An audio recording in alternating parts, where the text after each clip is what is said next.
What's up, movers, shakers, creators, and makers? Welcome to the very first episode of the Dance Hub Community Podcast. Yay! I'm your host, Lauren Ashley Messina, and I'm really excited you're here. If you're a dancer and you're listening on YouTube or wherever this episode finds you, check out the link in the description and join us inside the community. I've been thinking a lot about connection lately. If you're in the group, you'll know there's a blog post and a few resources inside the classroom related to how we can connect as dancers, how we can connect as humans, and how we as dancers can find deeper and more connection in our life. So what I have for you today is a story. This is actually a story that is the introduction to what was my thesis, research, and that was several years ago in graduate school. I wrote this, and I haven't read it in quite a few years. This won't be like other podcast episodes you'll hear. At least I don't expect it will be. But I wanted to start here because this story to me relates a lot to connection, and it presents an example of what was a dance performance, people moving on stage, bodies together, an example of finding connection between different people groups. And I think connection is something that we're all craving. I think dancers are craving connection and belonging and acceptance and finding a space that we can call home and people that we can really get to know. So, without further ado, I'm going to read this to you. It's called Leaning In, and it's chapter 1 of my thesis. It's kind of long, so if you have the time, just sit back and relax if you can. Maybe you're driving, I'm not sure. I'm going to go ahead and read this to you. Here we go. A tall black woman walks cautiously from the shadows to the exposed stage.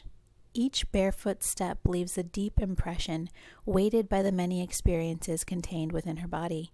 Prior to her entrance, the show begins with the performance of a 2-minute 1920s inspired tap routine by 3 white female performers. Curiously, the woman's eyes fixate on the flapper-tapper trio on the platform to her right. Unnoticing, the 3 white performers, a flittering Miss Anne and her self-absorbed companions, chuckle and gesture to themselves atop the rectangular pedestal. The woman seems to ask herself, "Are they laughing at me?" Hesitantly, she walks into the pool of light before the platform. Forced to a halt by an invisible barrier dividing her space from theirs, she pauses briefly. Her forward curving body and extended arms sway from left to right. She wonders, do they even see me here? An intimate audience surrounds the stage space on 3 sides. Although she is somewhat unaware of their presence at this time, people do see her. The engaged eyes of the observing audience track the woman's movement across the stage. She waves a greeting hand in front of the tapper's platform before frantically running about the dimly lit space with both arms raised in motion. Will someone please notice this woman? She's tired. She is fed up. This fed-upness breaks both her posture and rhythm. Arms flap furiously forward and back as she digs her heels alternatingly into the floor. 3 turning steps bring her to a halt. She is now face to face with the surrounding audience for the very first time. At this moment, the audience is confronted with the intensity of her eyes watching them. An example of activist dance performance, this moment in #making of a movement represents one of the most significant aspects of the dance. The audience sees a lone black woman in the foreground, closest to their seated positions, and 3 white women in the distant background of the stage. Prior to this moment of recognition, the distance between black and white performers did not seem quite as far, with nothing to compare it to. The tapper's light, cheerful movements did not seem so superficial and unconcerned, with none to contrast them with. The introduction of difference had created a deeper understanding of the situation seen and experienced. Contrasting movement styles, modern and theatrical tap. Qualities, light and airy versus heavy and bound. And sounds, Harlem Renaissance era piano music versus dynamic recorded speech, contributed to a growing dissimilarity between the white flapper-tapper trio and the black woman in the shift dress. facial expressions, stylistic performance features, and attire.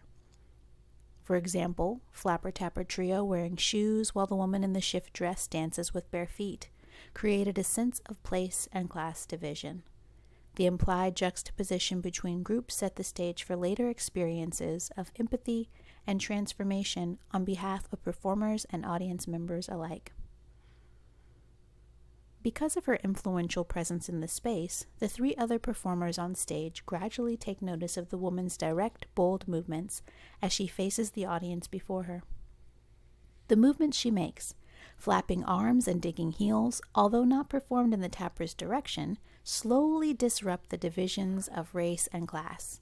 She performs these movements repeatedly as if pounding through the floor with hammers on her heels and laser beams shooting downward from her intently focused eyes. Her stirring movement grasped the attention of her audience on both sides. The three white performers looked to one another with cautious curiosity, just as the black woman had responded to them as she entered the stage. They stop and stare. Have her syncopated claps finally grasped their attention? Oh man, guys. This is where we're going to have to pause for a second because someone was not prepared and I left the timer on for the fish. So I'm going to head out for a second. Oops. Oh my word. I guess this is a moment where we can see this is real, y'all. This is real. Okay. Timer is off. Heading back to a quiet space. All right. Hopefully that wasn't too loud for you. Where were we? Okay, the breaking point of the story. Here we go. This is the breaking point of the story. The part when the heroine overcomes her circumstance for the betterment of humanity. The tappers are awakened to the space beyond their stage by the figure of the black woman, a woman whose boldness is often labeled as angry, aggressive, and sexually charged. Something new is happening on stage. Old perspectives dematerialize as empathy leads to transformation.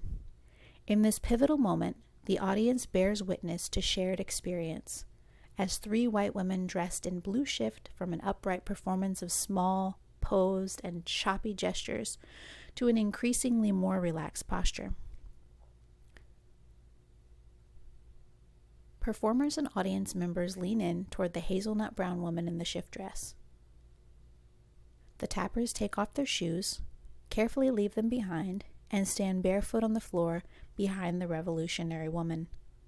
Heads inclined at an angle of interest, they join in her dance by reflecting her movement trail just a step or two behind. Spinning to a stop, all four performers face one another for the first time. One white woman reaches an extended, open hand in the direction of the audience.